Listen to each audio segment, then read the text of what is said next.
Yeah, that's a kind of science fiction question.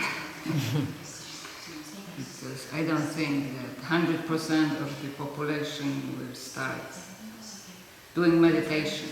I wish. I wish, because then there is more chance for peace in the world. It's not about babies, it's about, how to find peace first in your mind, in your heart.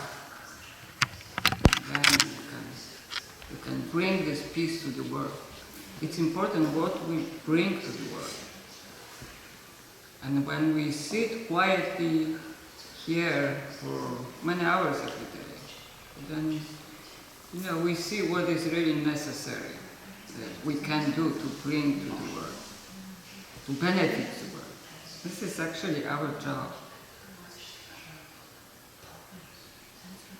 But the question is, are we doing this job good enough? Are we paying enough attention? And this is challenging because somebody asked me on Friday a good question about thinking. And we talked about thinking a lot, many times, right? But no matter how long we practice, 10 years, 20 years, it's still challenging. Thinking is still challenging. And sometimes we're overwhelmed with our thinking. Sometimes we get caught by the thinking, carry on by our thinking, or we get discouraged, or many different reactions. And so at this point, it's like already kyol is going on for some time. It's really easy to go into this, to fall actually into this daydreaming. And you can really spend the rest of the kyol daydreaming. And as you know, it's from the night dream, it's very easy to wake up, especially if it is a bad dream. But from this daydream, not so easy, because it seems like it's pleasant sitting and dreaming. The most interesting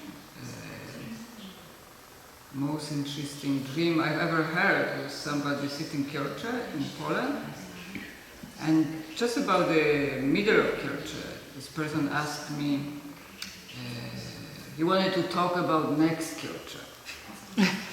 Was already planning, so this kyol I have so much thinking, and it's very hard to become clear. But next kyol that was interesting. I said, next kyol, what are you talking about? The kyol is still going. You have to wake up right now. That's your job. Stop dreaming about next kyol. And in fact, after his kyol, I never see him again, and I heard he got married and he never come back to do kyol. So it's just like that. So, it's Zen Master Sung San teaching, as you know, is very clear and very sharp. He says over and over, he said, cut off our thinking. You must cut off our thinking. So, in one way, it's you cannot take it literally, right? Because then, if you block your thinking, then it's like thinking is like a flow. If you block this flow, it's like a river. You block the river, and then you will have flood very soon. So you cannot do that. But on the other side, for one moment, you can. For one moment, you can stop thinking. If you really pay attention, if you are really engaged in what you are doing, sitting on this cushion, for one moment you can cut off thinking, and you can experience, you can even have some insights or glimpse into your true nature, or the true nature of this world. So it is possible. So it's a good to have this approach, like short moment, but many times. It's a short moment, and of course we cannot keep it. We cannot keep this clear moment we might experience if we really pay attention. It's not after years of practice, like most of you do practice for many years. It's not such a big thing to have this clear moment. And yeah, so we cannot keep it, of course. We cannot keep it. We cannot grab it. We cannot hold on to it. It's because it's like, it would be like trying to hold on to an empty space.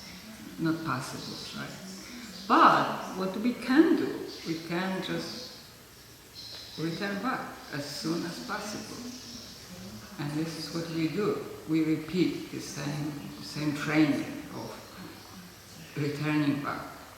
So it is if we can make a space, for our thoughts to rise and dissolve. We don't have to struggle, we don't have to fight with our thoughts. Actually, it doesn't work if we fight with our thoughts. We don't want that. Then we have more thinking. So just to make a space for thoughts to arise and dissolve. And then eventually, gradually, they will wear out the thoughts. They will wear out by itself. And the story we keep telling, the narrative we keep telling to ourselves over and over, will lose its feeling of reality. It will really become unrealistic. It's like, then we can see more clearly, and it's more visible. All the thinking is not real. All the feelings, they arise and dissolve. So we don't get caught by it because we see it's not realistic. It's coming from space, it's coming from emptiness, and it's going back to emptiness. And there is nothing solid, there is nothing fixed about our thoughts and our feelings and our emotions. It just comes and goes, they just come and go.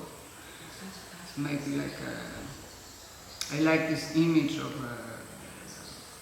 thinking like a kind of waves, right? You have all kinds of waves, and they all come from the ocean.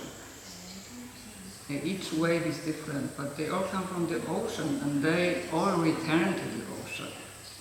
So, from my experience, over time with more practice, which is absolutely crucial. We see people doing all kinds of things. They acting in the world, they interacting, they have good intentions, but without mind training, they might have great ideas, they might have good intentions, but very often it all turns out in a not a very good way.